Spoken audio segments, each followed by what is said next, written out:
Et salut tout le monde, bienvenue sur ma chaîne Lorenzo High Tech, comme c'est dans le titre. Aujourd'hui on va parler du Oppo Reno 10 qui a été annoncé. Alors malheureusement oui, vous connaissez les nouvelles chez Oppo, malheureusement Oppo est en train de quitter la France, l'Allemagne, ils sont en train de quitter tout simplement l'Europe. Donc du coup, je voulais vous dire quand même que j'allais continuer à parler de Oppo, même si les smartphones n'allaient pas sortir sur le marché européen, même si ça reste que sur le marché asiatique. D'ailleurs j'avais déjà fait pas mal de vidéos avant sur des smartphones qui ne sortaient jamais en Europe, et les vidéos vous plaisaient, donc c'était pour vous prévenir. Voilà, j'ai fait une petite aparté sur ça. Mais avant de commencer la vidéo, si vous n'êtes toujours pas abonné à ma chaîne YouTube, abonnez-vous, elle est 100% high-tech. N'oubliez pas d'activer la petite cloche de notification pour être notifié lorsque je publie une vidéo, et aussi à mes autres réseaux sociaux, c'est-à-dire Instagram, TikTok et Twitter. Tous les liens seront en bas dans la description. Du coup, commençons par le design de ce Oppo Reno 10. Alors en termes du design, je ne sais pas ce que vous en pensez, après chacun ses goûts bien entendu, mais moi je le trouve plutôt joli pour un smartphone milieu de gamme. Oui, je ne l'avais pas dit, on est sur un smartphone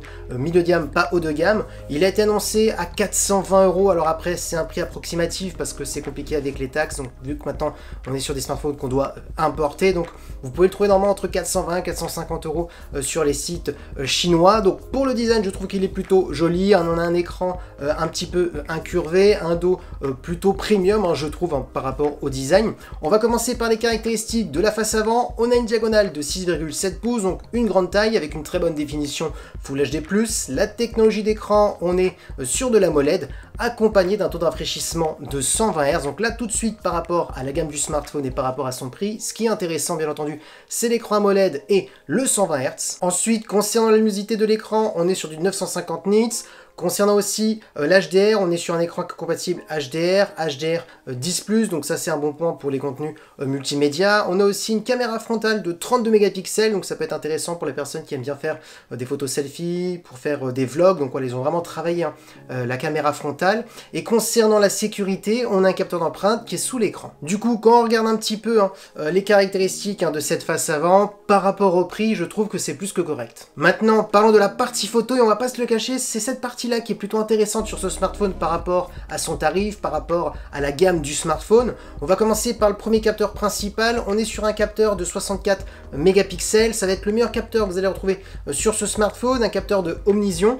Ensuite, on a un ultra grand angle de 8 mégapixels pour faire des photos à plan large. Là, on est sur un capteur de Sony. Et ensuite, on a un second capteur de Sony. C'est un téléobjectif qui va permettre d'avoir un zoom optique jusqu'à x2 sans perte de qualité. Et là, on est sur un capteur de 32 mégapixels. Donc là, ce qui est intéressant par rapport au prix, c'est d'avoir déjà un zoom optique. Souvent, on a un zoom optique dans les smartphones à partir de 700 €, 800 €. Il y en a très peu sur le marché qui possèdent un tel objectif par rapport à la gamme du smartphone. Donc c'est là où on se dit, dommage que ce smartphone n'arrive pas sur le marché européen, parce que franchement, concernant la partie photo, il s'est annoncé quand même plutôt intéressant. Et concernant la partie vidéo, on peut filmer jusqu'à de la 4K en 30 images par seconde. Donc oui, on peut se le dire, pour le prix, on est vraiment sur un smartphone qui est polyvalent concernant la partie photo et la partie vidéo. Maintenant, attaquons les performances de ce smartphone. Alors vous avez deux choix, deux versions. Une version à 8 Go de RAM, une autre version à 12 Go de RAM. Comme processeur, on est sur un processeur de Qualcomm, un processeur milieu de gamme qui est très connu. C'est tout simplement le Snapdragon 778G, qui est un processeur aussi qui est compatible 5G. Donc en termes de performance, on est sur un bon processeur milieu de gamme pour faire du gaming, pour utiliser des applications un peu gourmandes. Donc voilà, vous n'aurez pas de soucis en termes de fluidité. En plus, il est compatible 5G, donc voilà. Il n'y a rien à dire. Pour le prix, c'est très correct. Il y a mieux sur le marché, mais il y a aussi moins bien. Donc voilà, on va pas s'attarder en termes de performance. Ensuite, en termes de stockage, vous aurez le choix entre 256 et 512 Go. Par contre, ce qui est intéressant sur ce smartphone pour cette gamme de prix, c'est au niveau de la batterie.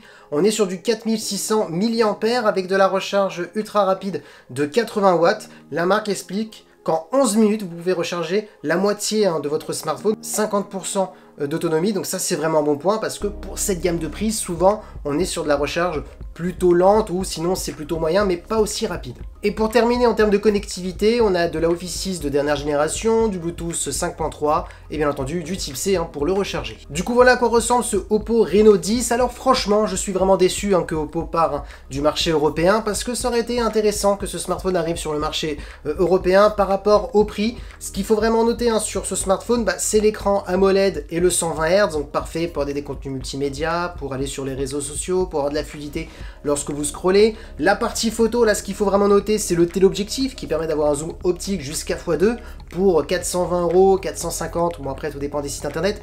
Avoir un téléobjectif c'est vraiment un bon point parce que plusieurs fois je l'ai dit, hein, pour les smartphones à 700 €, 800 €, il y en a plein qui n'ont pas de téléobjectif et c'est dommage par rapport au prix. Là c'est vraiment plus qu'intéressant. On a aussi un bon capteur principal, on a un ultra grand angle, donc voilà, on a que des bons capteurs, donc c'est ça qu'il faut noter.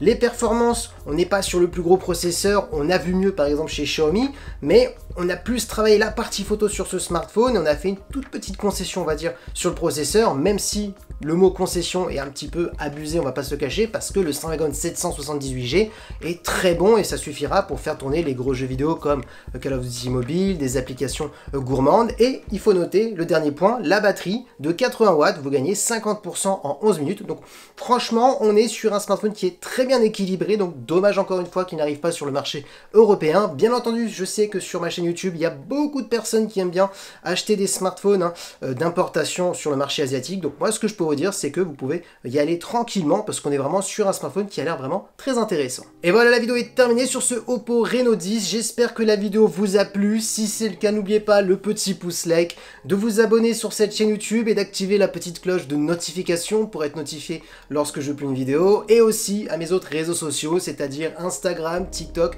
et Twitter. Bien entendu, tous les liens seront en bas dans la description.